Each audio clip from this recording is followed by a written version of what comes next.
세계 1위 항공우주기업 보잉, 한국의 R&D 센터 설립, 쾌거에 대한 주제로 이야기해 보도록 하겠습니다.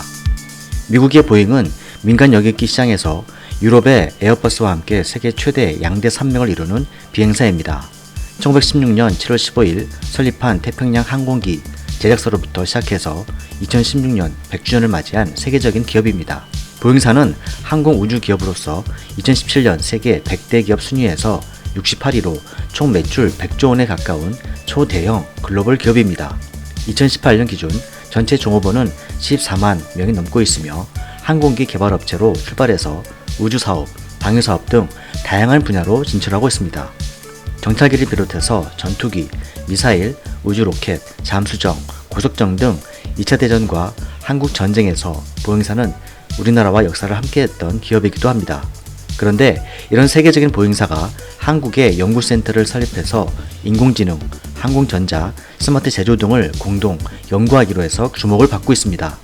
지난 8월 말 한국의 중소벤처기업부와 미국 보잉사 사장은 국내 항공우주 분야 중소벤처기업 육성 방안을 모색해 왔으며 오늘 11월 1일 서울 아셈타워에 드디어 보잉 한국기술연구센터를 개소하였고 한국과 협력해서 자율비행, 인공지능 등 4차 산업을 연구, 진행하게 됐습니다.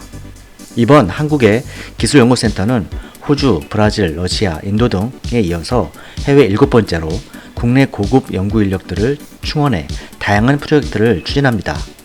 보잉 부사장 그렉 하이슬롭 최고 기술 책임자는 한국은 최고의 인재와 산업 파트너뿐 아니라 혁신 개발을 촉진하는 정책을 이끌고 왔으며 보잉의 10대 해외 고객 중 하나로 상공기와 군수사업 부분에서도 긴밀한 협력 관계로 항공 우주 혁신을 위한 최적의 파트너라고 밝혔습니다.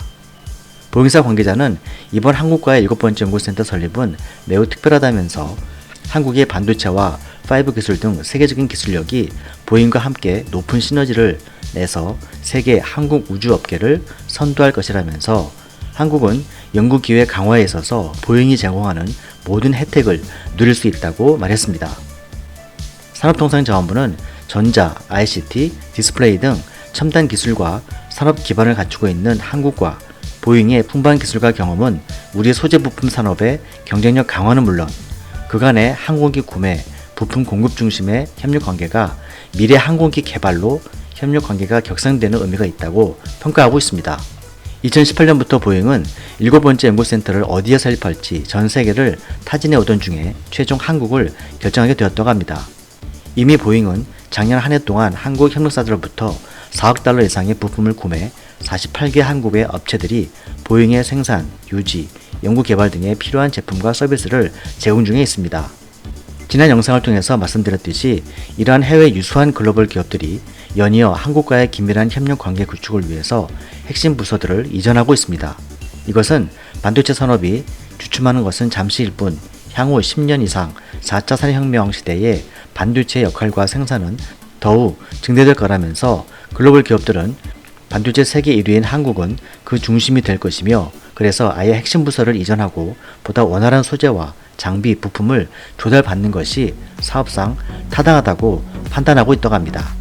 한국은 일본의 수출 규제와 중국의 무역 장벽 등 불확실성이 지속되는 가운데 기존 미, 중, 일 의존을 벗어나서 급성장하는 신남방, 신북방 정책을 추진하고 있습니다. 그런데 오히려 세계 시장을 움직이는 다양한 글로벌 기업들이 한국과의 협력을 강화하기 위해서 핵심 부서까지 이전하는 이례적인 현상이 나타나고 있습니다. 이것은 세계 시장의 판도가 동북아시아로 집중되고 있는 가운데 그중 한국이 아시아의 핵심으로 일종의 허브로서의 입지가 형성되고 있다고 분석하고 있습니다.